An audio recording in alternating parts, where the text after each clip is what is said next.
लगभग 180 करोड़ आबादी जो है फॉलो करती है, जो कि कुल पॉपुलेशन का लगभग 24% है।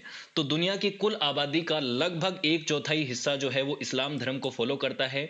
इस धर्म के बारे में हम एक डिटेल इन्फॉर्मेशन आपको प्रोवाइड करेंगे, जिसमें हम देखेंगे कि इसका राइज कैसे हुआ, इसकी हिस्ट्री क्या है, इसकी फिलोसफी और इसके बिलीफ क्या हैं, कि इस्लाम धर्म के जो इंपॉर्टेंट पिलर्स हैं वो क्या हैं, क्रिएशन मिथ क्या है, उसके अलावा प्रॉफिट मोहम्मद साहब जिनको इस्लाम का आखिरी पैगंबर माना जाता है, उनकी लाइफ और उनकी टीचिंग्स क्या हैं उसको हम समझेंगे। इस्लाम का कैलेंडर क्या है, जिहाद का क्या कॉन्सेप्ट है, जिहाद से रिलेटेड आप एक रिलीजियस एंगल देखेंगे और एक इसका पॉलिटिकल एंगल देखेंगे जो कि काफी कंट्रोवर्शियल है, उसको भी समझेंगे। शिया और सुन्नी का क्या विवाद है, उन सभी चीजों को हम यहाँ पे कवर करते हुए चलेंगे और पूरा एक डिटेल ओवरव्यू डिस्कस करेंगे कि इस्लाम क्या है।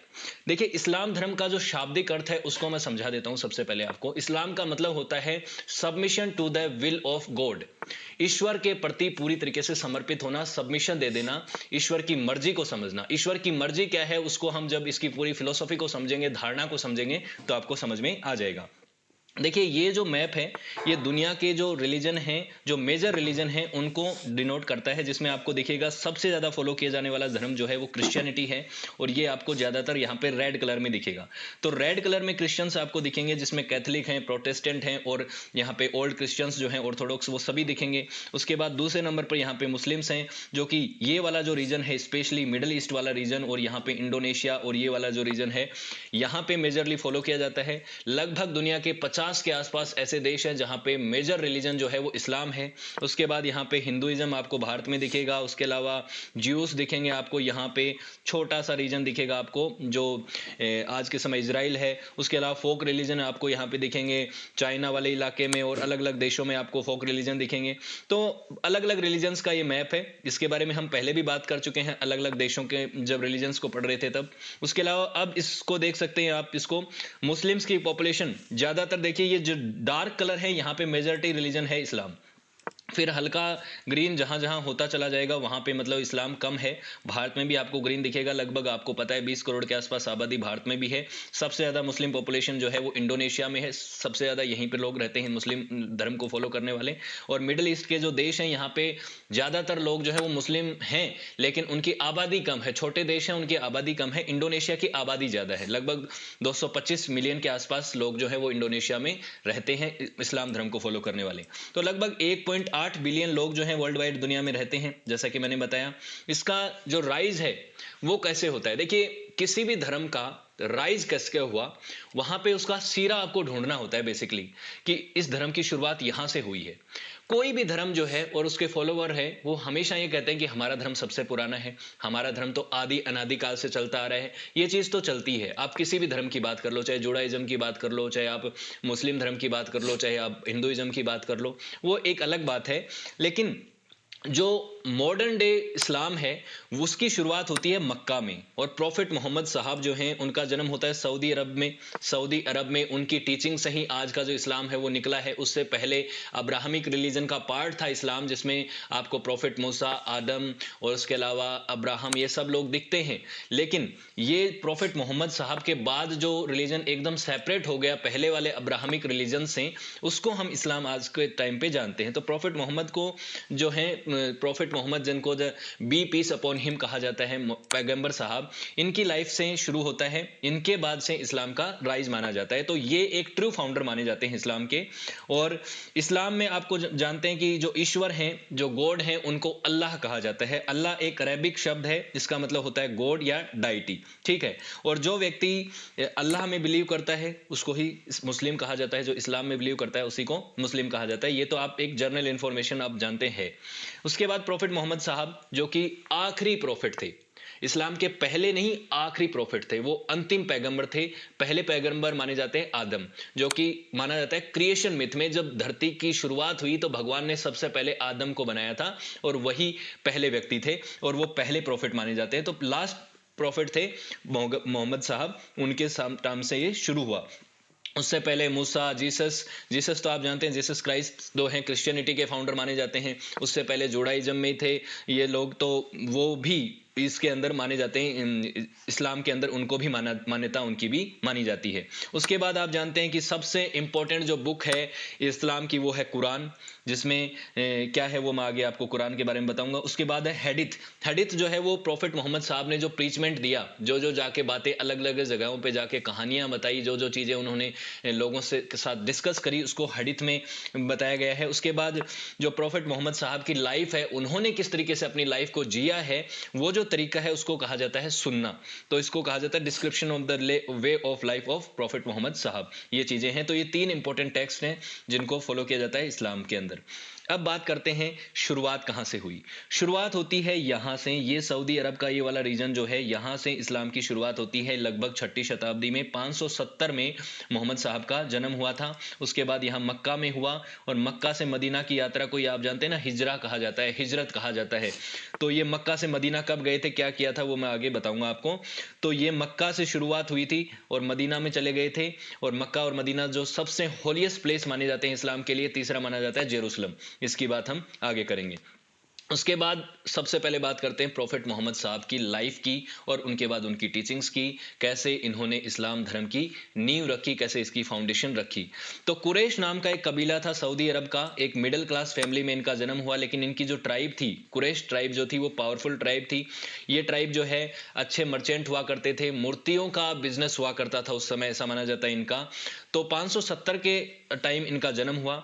उस समय पे इस्लाम तो नहीं था यहाँ पे इस रीजन में। यहाँ पे एक पॉलीथिस्टिक कल्ट फॉलो किया जाता था, जिसमें अलग अलग देवी देवताओं की पूजा की जाती थी, उनकी मूर्तियां बनती थी।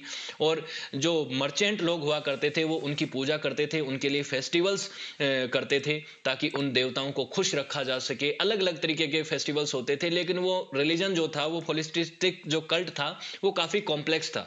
और वो जो गरीब लोग थे, जो निचले तबके के लोग थे, उनको इतना समझ में भी नहीं आता था। तो यहां से, इसी वजह से, क्योंकि ये जो रिलीजन है ये कॉम्प्लेक्स था, इसीलिए इस्लाम यहाँ पे राइज हो पाया। ये यहाँ पे ऐसी कंडीशन थी।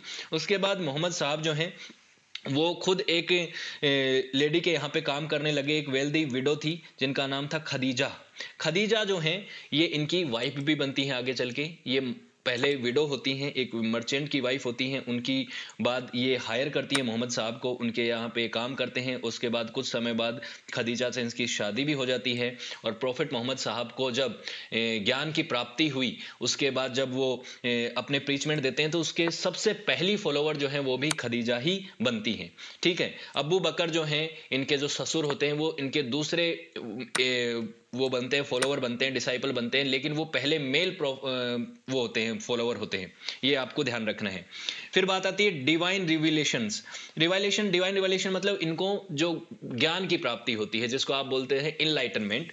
इनलाइटनमेंट जो मिलता है उसकी कैसे शुरुआत होती है। तो ऐसा माना जाता है कि प्रॉफिट मोहम्मद साहब को बचपन से ही कुछ विजन होते थे, कुछ वॉइसेस उनको सुनाई देती थी, कुछ अलग चमत्कारी चीजें उनकी लाइफ में होती थी। उसके बाद वो मेडिटेट करने के लिए गए माउंट हीरा। हीरा की जो गुफाएं हैं वहीं पे उनको मिला था इनलाइटनमेंट। मक्का में ही ये हीरा नाम की जो माउंट हुआ करता था, वहां पे ही मेडिटेट करने जाते थे। उसके बाद धीरे धीरे इनको चीज़ों का रियलाइजेशन होने लगा। मेडिटेशन के दौरान माना जाता है कि आने वाले समय में गैब्रियल, या जिनको अरबिक भाषा में जिब्रियल कहा जाता है, ये एक एंजल हैं, जो ईश्वर की एंजल हैं, गॉड की एंजल हैं, अल्लाह की एंजल हैं इनके अकॉर्डिंग। वो इनके सामने अपीयर हुई और उन्होंने कहा इनको कि आप ईश्वर का नाम जपना शुरू करो, उसका नाम रिसाइट करना शुरू करो, अल्लाह का नाम लो। और ईश्वर जो है वो मोनोथिस्टिक है, वो एक है। एक ईश्वरवाद की बात इन्होंने कही। और एक ईश्वरवाद की बात इन्होंने कही, यहीं से शुरुआत होती है इस्लाम की बेसिक टीचिंग्स की। इस्लाम की जो बेसिक फिलोसॉफी है, जिसमें एक ईश्वरवाद की बात की है, ईश्वर के स्वरूप की बात करी है, वहां से यहाँ पे जो इनको विजन हुआ, यहीं से उनको शुरुआत होती है। तो पहला रिविलेशन था इनके सामने। और यहाँ पे ये जो हैं जब्रियल जो हैं, वो इनके सामने प्रॉफिट मोहम्मद साहब को उनका बता रही हैं, उनकी चीज़ें हो रही हैं। और इन्होंने जो इनको चीज़ें बताई वही आगे चल के कुरान में भी लिखी गई हैं। तो कुरान का जो बेस है वो यहीं से शुरुआत होती है। लेकिन अब यहाँ से एक चीज़ दिक्कत हुई, एक कॉन्फ्लिक्ट हुआ। कॉन्फ्लिक्ट ये हुआ कि जो पॉलीथिस्टिक कल्ट था वहां पे, जो पहले से अरबिया के लोग फॉलो करते आ रहे थे, उन लोगों को ये बात पसंद नहीं आई। पसंद क्यों आएगी? क्योंकि उनको लग रहा था कि ये जो व्यक्ति हैं प्रॉफिट मोहम्मद साहब ये जो कर रहे हैं, ये बोल रहे हैं कि उनको विजन हुआ है, उनको ईश्वर के साक्षात्कार दर्शन हुए हैं, एंजल दिखी हैं, उन्होंने ईश्वर का स्वरूप जो है वो अपने हिसाब से लोगों को बताना शुरू किया। तो उनको लगा कि ये जिन देवताओं को फॉलो करते आ रहे हैं वो नाराज हो जाएंगे, और नाराज हो जाएंगे तो उनका कहर इन पे बरसेगा और इनका व्यापार ठप हो जाएगा, इनकी मूर्तियों के जो व्यापार है वो चला जाएगा। इसकी वजह से जो है प्रॉफिट मोहम्मद साहब को यहाँ पे इन लोगों ने प्रोसिक्यूट किया, इन्होंने उनको एक तरह से बहिष्कार कर दिया समाज से, एक तरह से कुरैश कबीले से उनको बहिष्कार कर दिया गया, और बहुत सारे मर्चेंट जो है मक्का के वो इनसे नाराज हो गए, और नाराज इस कदर हो गए कि प्रॉफिट मोहम्मद साहब को मक्का छोड़ के भागना पड़ा, मक्का छोड़ के भागना पड़ा। और मक्का से छोड़ के जब ये मदीना चले गए थे, इसी दौरान ये 200 किलोमीटर की जो डिस्टेंस है, अपने कुछ फॉलोअर्स को लेके मक्का से मदीना चले गए थे, और इनका जो बहिष्कार किया गया था इसी को कहा जाता है हिजरा। और ये हुई थी यात्रा 622 एडी में, 622 एडी में। तो 622 एडी में इस यात्रा को हिजरा कहा गया, और इसी से कैलेंडर शुरू होता है इस्लाम का, इस्लामिक कैलेंडर जिसका नाम है हिजरत संवत।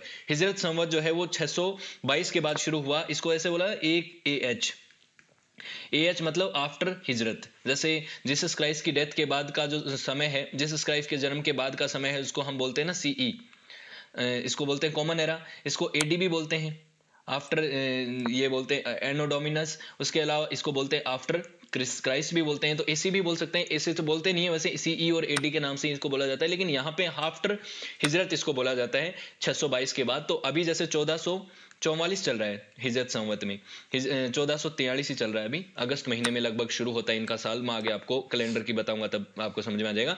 तो यहाँ से इनको अपना मक्का छोड़ के भागना पड़ा, और उसी के दौरान जब ये मेडिटेशन कर रहे थे तो इन्होंने बहुत सारी चीजें सीखी, और इनको बहुत सारे डिवाइन रिविलेशन हुए, बहुत बार इनको दर्शन हुए, माना जाता है गैब्रियल के और ईश्वर के इन्होंने साक्षात दर्शन किए, और इनको पता चला कि क्या है ईश्वर की मर्जी क्या है, और उसी के थ्रू इन्होंने अपनी फिलोसॉफी को और अपनी बिलीफ्स को बताया कि ईश्वर का स्वरूप कैसा है, ईश्वर निराकार है, वो एक है, उसको अलग अलग फॉर्म में नहीं पूजा की जानी चाहिए, उसकी कोई मूर्ति नहीं बननी चाहिए। जो इस्लाम की जो आप फिलोसॉफी बेसिकली कुछ कुछ चीजें आप जानते हैं उनको इन्होंने बताया। आगे भी मैं बताऊंगा कि इन्होंने क्या क्या पिलर्स को बताया है। उसके बाद इन्होंने खुद को मैसेंजर ऑफ, ये खुद मैसेंजर ऑफ गॉड थे, बेसिकली गॉड नहीं थे, मैसेंजर ऑफ गॉड थे, ईश्वर के धरती के ऊपर एक दूत थे बेसिकली। तो इन्होंने अपना धीरे धीरे करके अपने फेथ के अकॉर्डिंग अपना एम्पायर बनाना शुरू कर दिया। धीरे धीरे मदीना चले गए थे, मदीना में लोग जो हैं वो इनको एक्सेप्टेंस ज़्यादा दे रहे थे। मक्का की हालत अलग थी, मक्का में अलग तरीके का माहौल था, वहाँ पे पॉलीथिस्टिक कल्ट के लोग जो हैं वो ज़्यादा थे, और वो अपने कल्ट को लेकर ज़्यादा सीरियस थे। लेकिन मदीना के लोग जो हैं वो प्रॉफिट मोहम्मद साहब की टीचिंग्स को ज़्यादा फॉलो करने लग गए। और उसके बाद क्या होता है, मक्का के ऊपर ये चढ़ाई करते हैं, मदीना से अब वापस मक्का आते हैं और मक्का के ऊपर अटैक करते हैं। और 630 में मक्का के जो पॉलीथिस्टिक कल्ट वाले जो लोग हैं उनको इनके सामने समर्पण करना पड़ता है। और उसके बाद ये जो पूरा का पूरा अरेबियन पेनिनसुला है ये धीरे धीरे करके इस्लाम में कन्वर्ट होना शुरू हो जाता है, ये चीजें होने लगती हैं। उसके बाद आप एक और बात जानेंगे, जो एक फेमस स्टोरी है द नाइट जर्नी और एसेक्शनेशन ऑफ प्रॉफिट। जो प्रॉफिट मोहम्मद साहब की जो यात्रा है, स्वर्ग की यात्रा है, उसके बारे में क्या है कि एक इनका घोड़ा होता है जिसका नाम है बुराक। बुराक के ऊपर ये ट्रेवल करते हैं, और बुराक से यहाँ से मक्का से जेरूसलम जाते हैं, और यहाँ पे माना जाता है कि इनको ईश्वर के साक्षात दर्शन होते हैं। वहाँ पे जाके जो पुराने प्रॉफिट थे, जिसमें प्रॉफिट अलग अलग दिखेंगे आपको, अब्राहम हैं, उसके अलावा प्रॉफिट मूसा हैं, उसके अलावा जीसस हैं, और ये सब लोग जो हैं इनकी पूजा करते हैं ये मोहम्मद साहब। उसके बाद इनको जो गैब्रियल हैं, एंजल हैं, वो ईश्वर से इनके साक्षात दर्शन करवाती हैं। और वहाँ से इस्लाम के अंदर माना जाता है कि मोहम्मद साहब पहले ऐसे व्यक्ति थे, दुनिया के एकमात्र ऐसे व्यक्ति हैं जिन्होंने जीते जी जो है स्वर्ग की यात्रा करी है इस्लाम के अकॉर्डिंग। देखिए हर एक धर्म में अलग अलग ये डाइटी होते हैं, अलग अलग लोग जो होते हैं वो इस तरीके की यात्राएं करते हैं। तो इस्लाम में मोहम्मद साहब को माना जाता है कि वो एकमात्र ऐसे दुनिया के व्यक्ति थे जो कि स्वर्ग में जीते जी जाके आए, और इन्होंने ईश्वर का साक्षात्कार किया और ईश्वर से उन्होंने बातचीत करी। तो इस तरीके के वो मैसेंजर माने जाते हैं। उसके बाद ये वापिस आए और इन्होंने अपनी टीचिंग्स लोगों को देना शुरू किया। ये है अब्राहम, प्रॉफिट अब्राहम जो हैं, इन्हीं से 3 रिलीजन शुरू होते हैं। इनको 3 धर्म के लोग मानते हैं। एक मानते हैं जुडाइज्म के लोग, यहूदी लोग, उसके बाद क्रिश्चियनिटी के लोग भी जो जुडाइज्म इनको मानते हैं, अब्राहम को मानते हैं, और तीसरे जो हैं आप जानते हैं इस्लाम के लोग मानते हैं। इसीलिए इन तीनों रिलीजन को अब्राहमिक रिलीजन भी कहा जाता है। ये हैं प्रॉफिट मूसा, मोस जिनको कहा जाता है, और ये हैं जीसस क्राइस्ट जिनसे आप जानते हैं क्रिश्चियनिटी की शुरुआत हुई।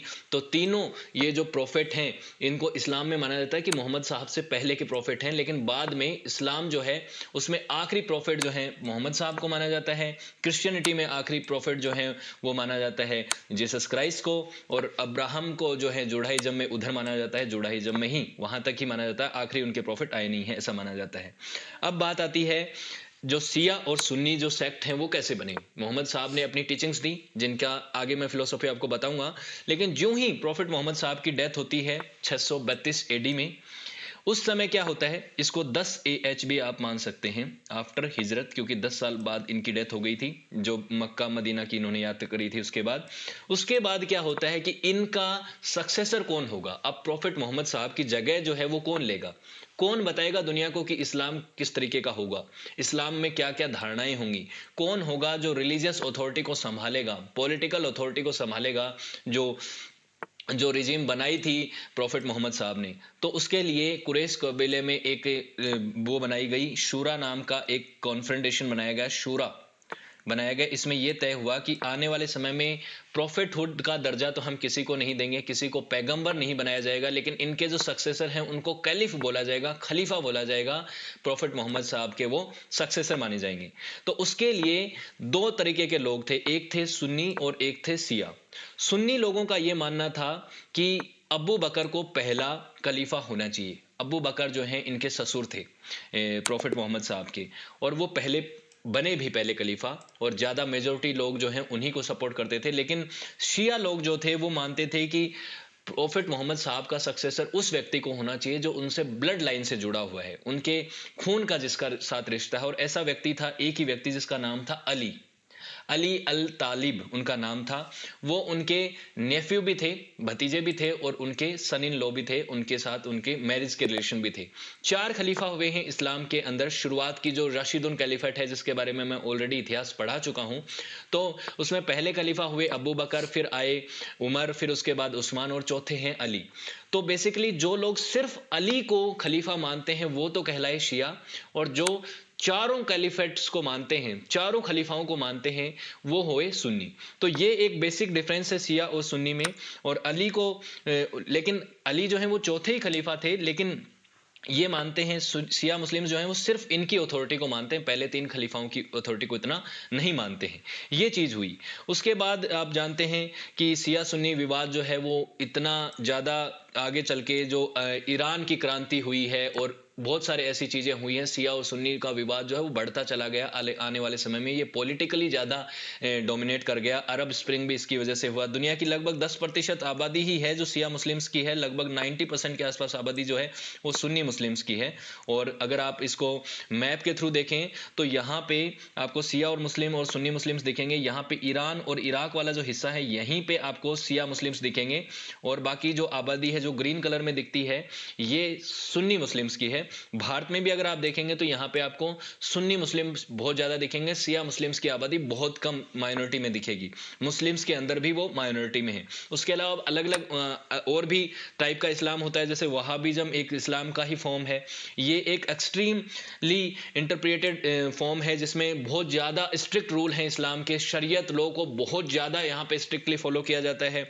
ये शुरुआत किया था सऊदी अरब में एक व्यक्ति थे जिनका नाम था मोहम्मद इन अब्द वहाब। तो वहाब ने शुरू किया था, इसीलिए इनका नाम भी वहाबिज्म शुरू हो गया। और भारत में भी एक वहाबी मूवमेंट हुआ था जिसको मैंने मॉडर्न हिस्ट्री ऑफ इंडिया में पढ़ाया था आपको। तो वो वहाबिज्म जो है वो एक एक्सट्रीम फॉर्म ऑफ इस्लाम है। उसके बाद अलावित जो है ये भी एक इस्लाम की फॉर्म है। इसमें आपको दिखेंगे कि कई सारी जो चीज़ें हैं वो जोरस्ट्रिनिज्म और क्रिश्चियन फॉर्म की जो हॉलीडे हैं उनको ये लोग सेलिब्रेट करते हैं, क्योंकि आप जानते हैं कि स्पेशली ईरान वाला क्षेत्र है, यहाँ पे जोरस्ट्रिनिज्म धर्म फॉलो किया जाता था। उसके अलावा क्रिश्चियनिटी जो है मिडिल ईस्ट का जो वेस्टर्न वाला पार्ट है वहाँ पे फॉलो किया जाता था। तो इनके जो कुछ कुछ ऐसे चीजें हैं, कुछ ऐसा सेगमेंट है, कल्ट्स और ट्रेडिशंस हैं जो इस्लाम के साथ मिक्सअप हो गए, उनको अलाविट मुस्लिम्स कहा जाता है। तो ये अलग अलग फॉर्म की इस्लाम की फॉर्म है। उसके अलावा आपको दिखेगा नेशन ऑफ इस्लाम, जो कि मेनली अफ्रीकन अमेरिकन कॉन्टिनेंट में फॉलो किया जाता है, अफ्रीका और अमेरिका के कुछ भागों में फॉलो किया जाता है। यहाँ पे इसकी शुरुआत हुई थी मिशिगन में। उसके अलावा खारिजेट्स जो हैं, जिन्होंने, ये वो लोग हैं, खारिजेट्स का एक ग्रुप था, एक्सट्रीमिस्ट ग्रुप था ये, जिसने अली की हत्या करी थी। अली जो आखिरी खलीफा हुए हैं इस्लाम के, जो पहले 4 खलीफा हुए हैं उनमें जो आखिरी खलीफा थे, उनकी इन्होंने हत्या करी थी। ये रेडिकल फंडामेंटलिज्म को फॉलो करते हैं। शुरुआत में ये शिया फॉर्म के मुस्लिम ही थे, और अली को मानने वाले लोग भी आप जानते हैं शिया ही थे, लेकिन बाद में इनके साथ उनकी भी एक जो है कुछ डिसएग्रीमेंट्स हो गए, और उसके बाद इनका एक अलग फॉर्म बन गया, इसको खारजाइट्स कहा जाता है। लेकिन मेनली जो है वो शिया और सुन्नी ही मुस्लिम हैं। अब बात कर लेते हैं होली कुरान की और इस्लाम के कुछ फंडामेंटल आइडियाज़ की, उनके बिलीफ की।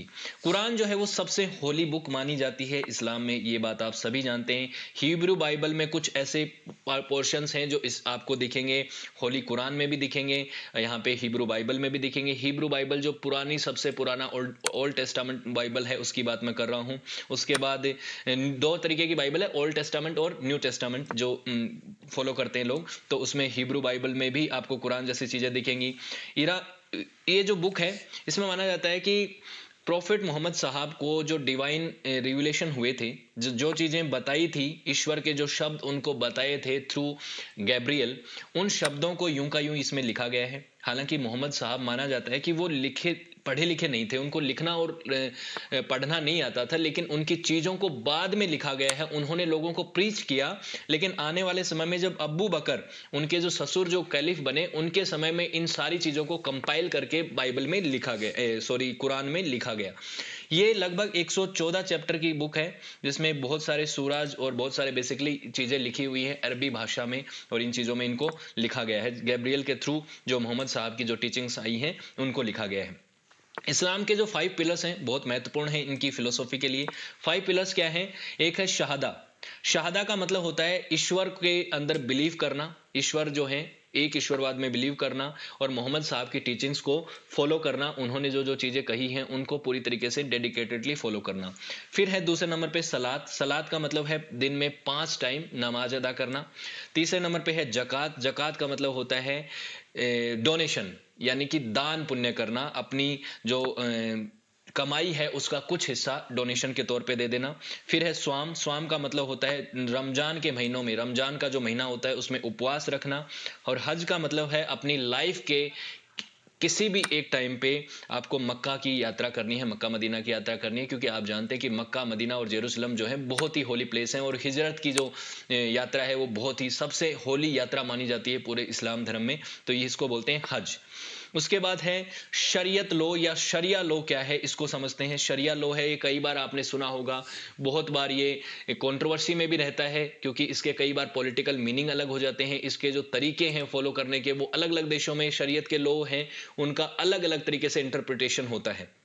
बेसिकली ये क्या है, एक लीगल सिस्टम है इस्लाम का, ये एक faith based code of conduct है। मुस्लिम्स जो इसको फॉलो करते हैं, हर एक एस्पेक्ट के बारे में बात करता है लाइफ में, ये कि आपको मॉरल प्रिंसिपल्स को कैसे फॉलो करना है, मैरिज से रिलेटेड क्या लॉज हैं इनके, ड्रेस के लेकर क्या लॉज हैं, ड्रेस किस तरीके की पहननी चाहिए, औरतों को पुरुषों को कैसी पहननी चाहिए, सारी की सारी चीज़ें इसमें इन्होंने बता रखी हैं शरीयत के लॉ में। उसके अलावा आपको शरीयत में एक जो चीज़ है बहुत बार आपको देखने को मिलती है, वो है हार्श पनिशमेंट। बहुत ही टफ पनिशमेंट होता है, लेकिन शरीयत सब जगह फॉलो नहीं किया जाता। इस्लाम के जो देश हैं जहां पे इस्लाम मेजोरिटी में है, वहां पे भी नहीं फॉलो किया जाता बहुत सारी जगहों पे। लेकिन जैसे आपने कई बार अफगानिस्तान में जो तालिबानी ग्रुप है उसके ऊपर आपने कई बार देखा होगा कि वहां पे शरीयत के लॉज को बहुत एक्सट्रीम फॉर्म में फॉलो किया जाता था। आईएस का जो टेररिस्ट ग्रुप था, वो उसको शरीयत के नाम पे ऐसे एक्सट्रीम पनिशमेंट देता था लोगों को, जिसमें होता है कि अगर किसी ने चोरी करी तो उसका हाथ काट दो, अगर किसी ने कोई एडल्ट्री का क्राइम किया है, कोई ऐसा गलत क्राइम किया है, यहाँ पे रेप जैसी चीजें करी हैं, तो उनको डेथ पेनल्टी जैसी चीजें देना, और पत्थरों के थ्रू पत्थर मार मार के उसको मार दिया जाए। तो ऐसे एक्सट्रीम फॉर्म के यहाँ पे पनिशमेंट भी आपको देखने को मिलते हैं। लेकिन ऐसा नहीं कि पूरा मुस्लिम वर्ल्ड ही इन चीज़ों को फॉलो करता है और शरीयत के सारे कानूनों को वैसा का वैसा फॉलो किया जाता है जैसे कि शरीयत में बताया। ये अलग अलग टाइम पे फ्रेम किए गए लॉ हैं, जो कि किसी ने अपने अपने हिसाब से इनका इंटरप्रिटेशन किया है। तो शरीयत के लॉज हैं ये काफ़ी ज़्यादा वैसे लॉ माने जाते हैं, कंट्रोवर्सी में रहते हैं।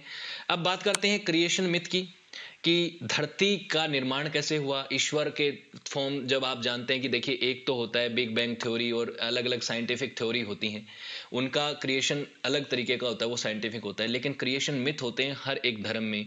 हर धर्म में, कोई धर्म में कह देते हैं कि धरती फ्लैट है, किसी को कहा जाता है कुछ कुछ में कुछ। तो यहाँ पे कुरान में क्या कहा गया है, कुरान में कहा है कि अल्लाह जो ईश्वर हैं, उन्होंने हेवन और अर्थ को बनाया और 6 दिनों में बना दिया, 6 यौम में बना दिया, यौम में बनाया। यौम एक शब्द है, इसका वैसे शाब्दिक अर्थ होता है अरब में, अरबी भाषा में दिन, डे। लेकिन यहाँ पे डे का मतलब ये नहीं है जो आज हम दिन करते हैं ना 24 घंटे का।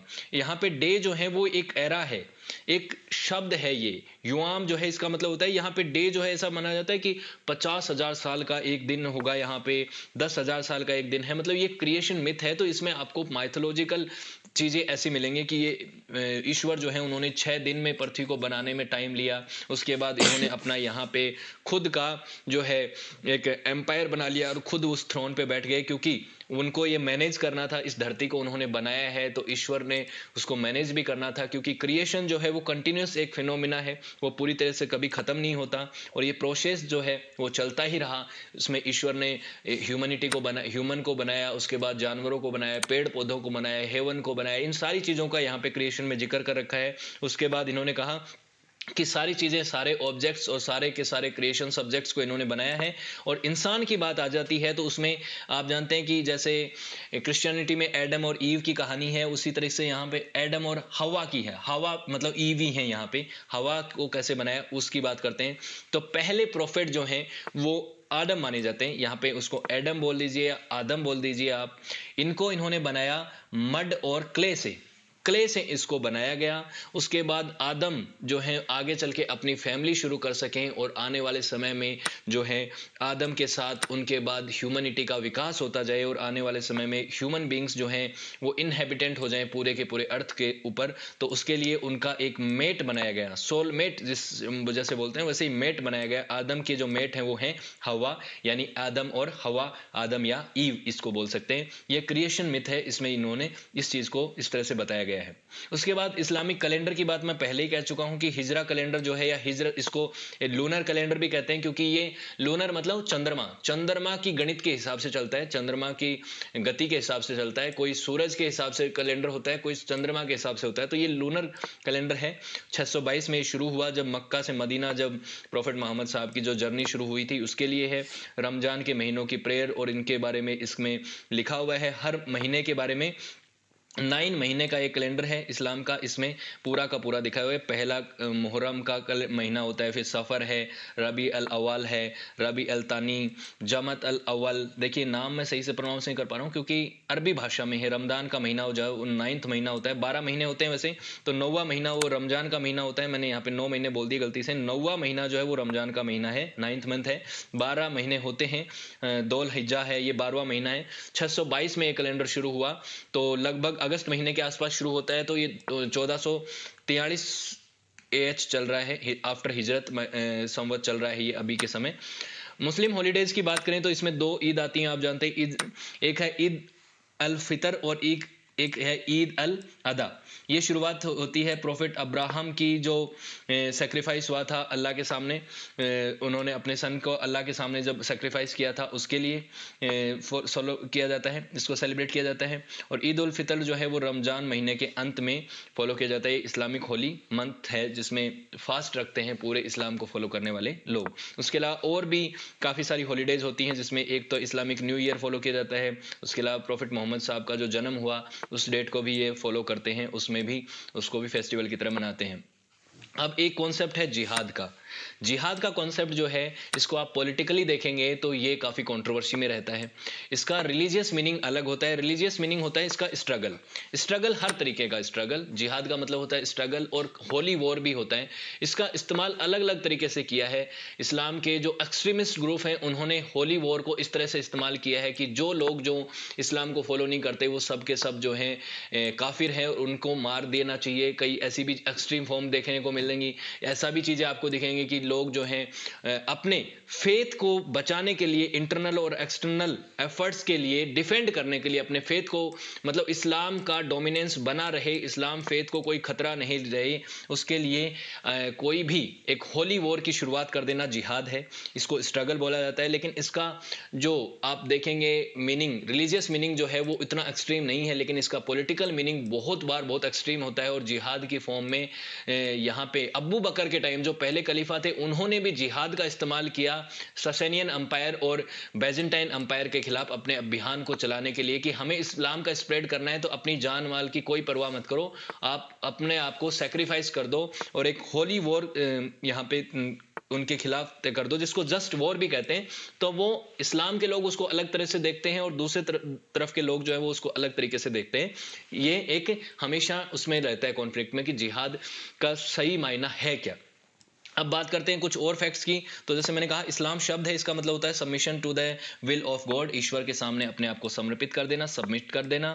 और वो सारे के सारे अब मीनिंग हम समझ चुके हैं, वो 5 पिलर भी समझ चुके हैं, जिहाद भी समझ चुके हैं। जिहाद का मतलब एक तो स्ट्रगल है, अपना इंटरनल स्ट्रगल है चीज़ों को लेकर, कि अपने आप के ऊपर विजय प्राप्त करना, जो चीज़ें गलत हैं उनके ऊपर विजय प्राप्त करना। वो इंटरनल और एक्सटर्नल दोनों ही तरीके का हो सकता है, लेकिन उसको अगर पॉलिटिकली देखेंगे तो आपको वो चीज़ें दिख जाएंगी कि आप उसका एक्सट्रीम फॉर्म भी देख सकते हैं, आप दूसरों के खिलाफ उसका इस्तेमाल हिंसा के तौर पे कर रहे हैं, तो वो एक अलग चीज़ है, वो लोग पॉलिटिकली इस्तेमाल करते हैं। रिलीजन इस चीज़ की बात अलग है। अब बात करते हैं कुछ इंपॉर्टेंट होली प्लेसेस की। तो एक तो काबा की जो मस्जिद है, काबा शरीन जो है मक्का की बहुत फेमस मस्जिद है, ये एक इंपॉर्टेंट प्लेस है। उसके बाद अल अस्का मॉस्क जो है जेरूसलम की, ये बहुत इंपॉर्टेंट है। जेरूसलम का मैंने आपको मैप में दिखाया नहीं था, मैं आपको बताऊंगा। जेरूसलम का जो विवाद है उसके बारे में मैं पहले आपसे बात कर चुका हूं, लेकिन जेरूसलम जो है वो 3 धर्म के लोगों के लिए बहुत इंपॉर्टेंट प्लेस है। 3 धर्म कौन कौन से हैं? अब्राहमिक तीनों रिलीजन। अब्राहमिक रिलीजन आप जानते हैं क्रिश्चियनिटी है, उसके अलावा आप जानते हैं ये है जुडाइज़्म है, और आज के समय जेरूसलम में आप जानते हैं कि इस्लाम और उनके बीच में एक लंबा कॉन्फ्लिक्ट चलता रहता है, इस्लाम और जो यहूदी हैं उनके बीच में। तो ये जेरूसलम सिटी है, यहाँ पे आपको अल अस्का मॉस्क दिखेगी। अल अस्का मॉस्क के आसपास आप जानते हैं कि कुछ महीनों पहले यहाँ पे कुछ कॉन्फ्लिक्ट हुए थे, लड़ाई हो गई थी यहाँ पे पुलिस और इनके बाद इस्लाम के लोगों के बीच में कुछ झड़प हुई थी। ओल्ड सिटी में यहाँ पे आपको अलग अलग क्वार्टर दिखेंगे, अर्मेनियन क्वार्टर भी आपको दिखेगा, क्रिश्चियन क्वार्टर भी दिखेगा, टेंपल माउंट भी दिखेगा, जो कि एक बहुत ही इंपॉर्टेंट जगह है जो जुडाइज्म के लोग हैं उनके लिए। तो क्रिश्चियनिटी और इनके बीच में जेरूसलम के कंट्रोल के लिए इसीलिए इतिहास में बहुत सारी लड़ाइयाँ भी हुई हैं, जिसमें से आप एक क्रूसेड्स भी मानते हैं, जिसमें इस्लाम और क्रिश्चियनिटी के फॉलोअर्स के बीच में लड़ाइयाँ चली हैं। 12 लड़ाइयाँ हुई हैं, उनको क्रूसेड्स कहते हैं, उसके बारे में मैंने वीडियो भी बनाया है। तो वो जेरूसलम की बात है, ये यहाँ पे अल अस्का मॉस्क है। उसके अलावा प्रॉफिट मोहम्मद साहब की खुद की जो मस्जिद है मदीना में, उसकी भी मैं आपको फोटो दिखाता हूँ। ये है मदीना में प्रॉफिट मोहम्मद साहब की मॉस्क जो है, ये भी बहुत पॉपुलर है। तो अलग अलग जगहों पे अलग अलग यहाँ पे इंपॉर्टेंट प्लेसेस हैं। होपफुली आपको सारी चीज़ें इस्लाम से रिलेटेड क्लियर हुई होंगी, और मैं माफ़ी चाहूँगा अगर कोई चीज़ इधर से उधर हुई हो, गलती से कुछ मैंने गलत बोल दिया हो, क्योंकि कोई भी रिलीजन जो है वो एक कॉम्प्लेक्स टॉपिक होता है, बहुत कॉम्प्लेक्स होता है। मैं एक ओवरव्यू दे सकता हूँ, कोई भी रिलीजन के बारे में हम कितना भी गहराई पे जाएं तो उसकी कोई लिमिट नहीं है। रिलीजन एक बहुत ही वास्ट टॉपिक होता है, बहुत ही बड़ा टॉपिक होता है किसी भी रिलीजन को समझने के लिए। तो इस्लाम का मैंने जब पहले वीडियो बनाया था तो उसमें कुछ मिस्टेक्स हो गए थे, इसके लिए मैंने दोबारा से वीडियो बनाया है। और अब इस्लामिक एम्पायर्स को भी हम पढ़ रहे हैं, जैसे हमने अभी राशिदुन कैलिफेट पढ़ा, उसके बाद हम उमैयद अब्बासी कैलिफेट और ऑटोमन एम्पायर, इन सभी को पढ़ेंगे, कैसे राइज हुआ, उससे पहले इस्लाम से पहले इस क्षेत्र में किस तरीके का कौन कौन से कल्ट्स को फॉलो किया जाता था, सारी चीज़ों को हम डिस्कस करेंगे। और भी दूसरे रिलीजन्स को आप पढ़ना चाहते हैं तो मैंने यहाँ पे ऑलरेडी वीडियोज़ उनके बारे में बना रखे हैं, 20 से ज़्यादा रिलीजन को मैं कवर कर चुका हूँ। तो अगर आप चैनल के साथ जुड़े रहेंगे तो और भी मैं आपको नए नए वीडियोस प्रोवाइड करता रहूँगा, तो आप चैनल को सब्सक्राइब कर लीजिएगा please. So thank you so much for watching this video, have a good day.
Shit.